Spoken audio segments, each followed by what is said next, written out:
Estutия მოსამართლე ელოც აგარეიშვილმა გადაწყვეტილების გამოცხადება გადადო 27 დეკემბრისთვის მანამდე მან სამჯერ გამოაცხადა პროცესზე შესვენება, თუმცა საბოლოოდ 2 საათიანი განხილვის შემდეგ მან მაინც გადაწყვეტილება არ გამოაცხადა. ზურაბ გირჩი ჯაფარიძე მის სასამართლო პროცესზე ამტკიცებდა, რომ კანონდარღვევას, რომელსაც შინაგან საქმეთა სამინისტრო ედავება, არის გამოგონილი. Ბუნებრივია, დღეს შინაგან საქმეთა სამინისტრომ შუამდგომლობას კი დააყენა სასამართლო პროცესზე წინაშე, რომ 3 წლით ზურაბ ჯაფარიძეს იარაღის ტარების უფლება შეეზღუდოს, რაც საბოლოოდ დააკმაყოფილა მოსამართლომ, თუმცა ის გადაწყვეტილების გამოცხადების ნაწილში კიდევ ერთხელ განმარტავს მის მიერ მიღებულ ამ გადაწყვეტილებას. რაც შეეხება მოტივს იარაღთან დაკავშირებით, რომ შინაგან საქმეთა სამინისტრო ზურაბ ჯაფარიძეს ვაკეში ჭავჭავაძის გამზირზე გზის ხელოვნურად გადაკეტვას და პოლიციისადმი დაუმორჩილებლობას ედავება და ამტკიცებს, რომ ამ დროს, როდესაც ის აქციის სხვა მონაწილეებთან ერთად იმყოფებოდა, გამოხატავდა პროტესტს, მას თან ჰქონდა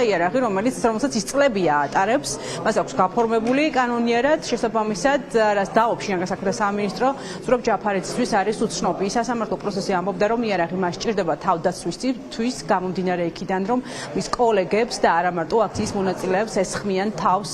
ოცნების მიერ მიგზავნილი ტიტუშკები უსწორდებიან რკინის ხელჯოხებით, შესაბამისად, იარაღის ტარების უფლება, რომელიც მას კანონით აქვს მინიჭებული, აქვს უფლება ამის და ის სჭირდება მხოლოდ თავდაცვისთვის. Πολιτικოსი იმის გამო ერთი აბსოლუტი მარჩენეს ჩადარდა მეორე ისო თქილო დეპარტამენტის პროგრესული კონსტიტუციის პარლამენტიდან და მოვიდა ნატოს სისტემა პოლიცია არანაირი გამორჩილება ეკაპოლის საკავშირო მოგიწოდეთ და შეიძლება პოლიციის პოლიციას სასამართლო ჩამოვარდა ავტობუსებიდან ასვათად წერებია მე ცხოვრობ გარემოში რომელიც ისლამურ ცხოვრებაში მოხალხეების გარემოსთან ჩემი ჩასაწერა ჩემი თანამდებობაში მოხდა აუდიტორი ოთხჯერ აფრიკან სამჯერ სახთან და ერთხელ ოფისთან ავტომობილზე ჩატარებული აღშფოთებული სავარცით ჩემ შემთხვევაში არის ჩემ პატისეულ შემთხვევაში მისი დაკავება განხორციელდა უკანონოდ ასევე შინაგან საქმეთა სამინისტრომ უკანონო განახორციელა მისი ჩხრეკა საქმეში წარმოდგენილი არის ან უკანონოდ მოპოვებული მტკიცებულებები არადასტურებს იმ ფაქტობრივ გარემოებს, რომ თითქოს ზურაბ ჯაფარიძემ ჩაიდინა რაიმე სამართალდარღვევა, მათ შორის მოდავებული ქმედება, ეს არის 173 მუხლით გათვალისწინებული პოლიციის